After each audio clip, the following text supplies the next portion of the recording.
আৰু দ্বিতীয়বাৰলৈ নিবিচাৰে অসমৰ জনতাই ২৬ৰ প্ৰাক নিৰ্বাচনী সমীক্ষাক লৈ এবাৰ কেইবাটাও বিস্ফোৰক মন্তব্য কৰিছে বিধায়ক অখিল গগৈয়ে। এই সমীক্ষা বিজেপিয়ে ষড়যন্ত্ৰ কৰি প্ৰকাশ কৰাৰ অভিযোগ আনি অখিল গগৈয়ে মন্তব্য কৰিছে যে পইচা দিয়া এজেন্সিৰ দ্বাৰা এতিয়া বিজেপিয়ে সমীক্ষা চলাইছে। মানুহৰ মন ফুলাবৰ বাবে এতিয়া এজেন্সিক পইচা দি আকৌ এবাৰ অসমত বিজেপি চৰকাৰ হ'ব বুলি কৈছে। এনেদৰে এতিয়া বিজেপি দলৰ বিৰুদ্ধে অভিযোগ আনিছে বিধায়ক অখিল গগৈয়ে। ২৬ৰ প্ৰাক নিৰ্বাচনী সমীক্ষাক লৈ এবাৰ বিস্ফোৰণ ৰাইজৰ দলৰ সভাপতি অখিল গগৈ। এই সমীক্ষা বিজেপিয়ে ষড়যন্ত্ৰ কৰি প্ৰকাশ কৰাৰ এতিয়া অভিযোগ আনিছে বিধায়কগৰাকীয়ে। পইচা দিয়া এজেন্সিৰ দ্বাৰা বিজেপিয়ে চলাইছে এই সমীক্ষা। মানুহৰ মন ভুলাবৰ বাবে আকৌ এবাৰ বিজেপি চৰকাৰ বুলি কৈছে।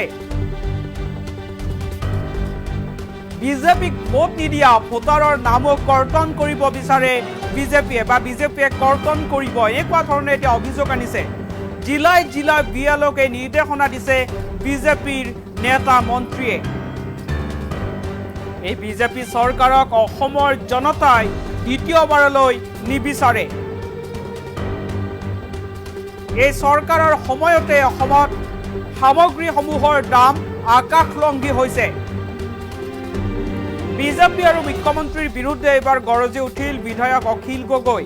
এইবাৰ অখিল গগৈয়ে কেইবাটাও বিস্ফোৰক মন্তব্য কৰিছে। ২০২৬ৰ নিৰ্বাচনক লৈ যি প্ৰাক নিৰ্বাচনী সমীক্ষা প্ৰকাশ পাইছে, এই সমীক্ষাক লৈও এতিয়া বিস্ফোৰক মন্তব্য কৰিছে অখিল গগৈয়ে। এই সমীক্ষা বিজেপিয়ে ষড়যন্ত্ৰ কৰি প্ৰকাশ কৰাৰ অভিযোগ আনিছে আৰু অখিল গগৈয়ে মন্তব্য কৰিছে যে পইচা দিয়া এজেন্সিৰ দ্বাৰা বিজেপিয়ে চলাইছে এই সমীক্ষা। এনেকুৱা ধৰণে অখিল গগৈয়ে এতিয়া কেইবাটাও বিস্ফোৰক মন্তব্য কৰিছে। মানুহৰ মন ভুলাবৰ বাবে এতিয়া বিজেপিয়ে পইচা দি প্ৰাক নিৰ্বাচনী সমীক্ষা আনি এতিয়া মানুহৰ মন ভুলাই এতিয়া বিজেপি চৰকাৰ প্ৰতিষ্ঠা কৰিব বিচাৰিছে। আৰু এনেদৰে এতিয়া অখিল গগৈয়ে কেইবাটাও অভিযোগ আনিছে। জিলাই জিলাই বিয়ালক এই নিৰ্দেশনা দিছে বিজেপিৰ নেতা মন্ত্ৰীয়ে। যিসকলে বিজেপিক ভোট নিদিয়ে সেইসকল ভোটাৰৰ নাম এতিয়া কৰ্তন কৰিব বিজেপি। আৰু ইতিমধ্যে জিলাই জিলাই বিয়ালসকলক এই নিৰ্দেশনা দিছে বিজেপিৰ নেতা মন্ত্ৰীয়ে। আৰু এই চৰকাৰৰ সময়তে খাদ্য সামগ্ৰীৰ দাম আকাশলংঘী হৈছে। গতিকে বিজেপি চৰকাৰক আৰু দ্বিতীয়বাৰলৈ অসমৰ জনতাই নিবিচাৰে। এনেকুৱা ধৰণে এতিয়া বিজেপি দল আৰু মুখ্যমন্ত্ৰী হিমন্ত বিশ্ব শৰ্মাৰ বিৰুদ্ধে গৰজি উঠিছে বিধায়ক অখিল গগৈ। অখিল গগৈৰ মন্তব্য আছে, কি মন্তব্য কৰিছে বিজেপি দল আৰু মুখ্যমন্ত্ৰীক লৈ মন্তব্য আগবঢ়াইছো। এই যে সমীক্ষা বুলি কৈছে, এই সমীক্ষাটো হ'ল বিজেপিৰ ইলেকশ্যন ষ্ট্ৰেটেজিৰ এটা পাৰ্ট। এতিয়া ৫টা ৬টা এনেকুৱা সমীক্ষা উলিয়াই দিব, উলিয়াই দি ক'ব যে হিমন্ত বিশ্ব শৰ্মাক এতিয়া মুখ্যমন্ত্ৰী হিচাপে আটাইতকৈ বেছি মানুহে বিচাৰে। আৰে ভাই, পৃথিৱীৰ আটাইতকৈ ২ নম্বৰী মানুহটো কোনে মুখ্যমন্ত্ৰী হিচাপে আকৌ দ্বিতীয়বাৰ বিচাৰিব? কোন মানুহে বিচাৰিব কওকচোন আপুনি? এই সময়খিনিৰ ভিতৰত অসমৰ ইতিহাসৰ আটাইতকৈ বেছিকৈ বস্তুৰ দাম বাঢ়িছে। ৩ টকা মুৰ্গী কণীৰ দাম ১০ টকা কৈছে। ৩ টকা নিমখৰ দাম ৩৫ টকা কৈছে। তাৰ পাছত পৃথিৱীৰ কোন মূৰ্খই হিমন্ত বিশ্ব শৰ্মাক আকৌ মুখ্যমন্ত্ৰী বিচাৰিব? কিন্তু পইচা দিয়া কিছুমান এজেন্সিৰ জৰিয়তে মেনিপুলেটেড এটা সমীক্ষা আপোনালোকে সদায় দেখিবলৈ পাব।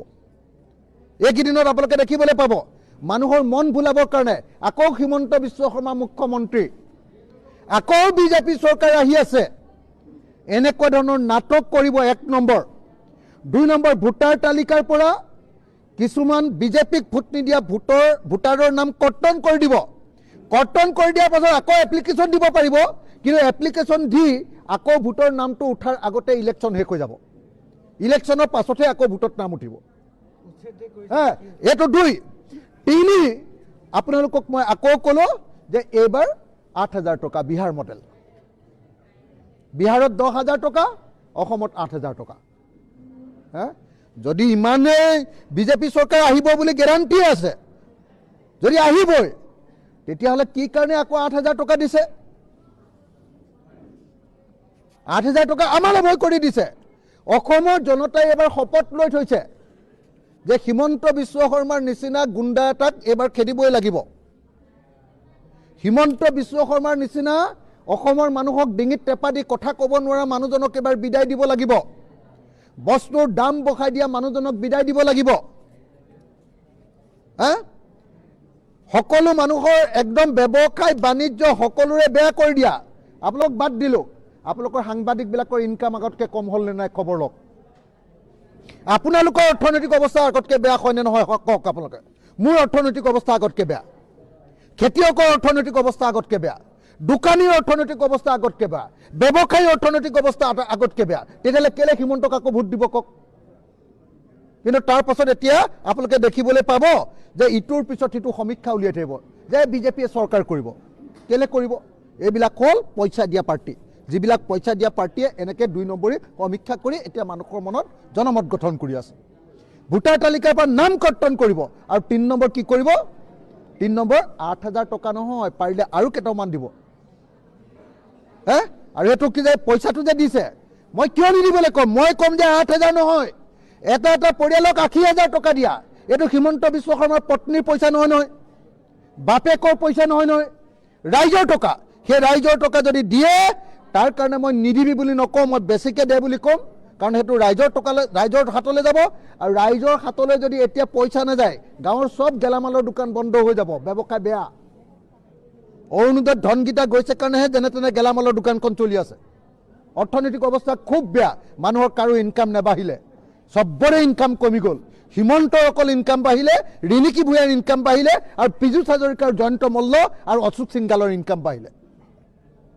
বাকী চবৰে অৱস্থা বেয়া হয়নে নহয় খবৰ লওক। মই আকৌ কৈছোঁ, পীযুষ হাজৰিকা, জয়ন্ত মল্ল, তাৰপাছত কি কয় এইটো অশোক সিংগাল, মানৱ ডেকা আৰু হিমন্ত বিশ্ব শৰ্মা, ৰিণিকী ভূঞা, এনেকৈ 10জনমান মানুহৰহে ইনকাম বাঢ়িলে। বাকী চবৰে ইনকাম কম। তেতিয়াহ'লে কেলে ভোট দিম আমি আকৌ? মই আশা কৰিছোঁ আপোনালোকে একদম সাংবাদিক হিচাপে সত্যনিষ্ঠ বাতৰিটো প্ৰচাৰ কৰিব।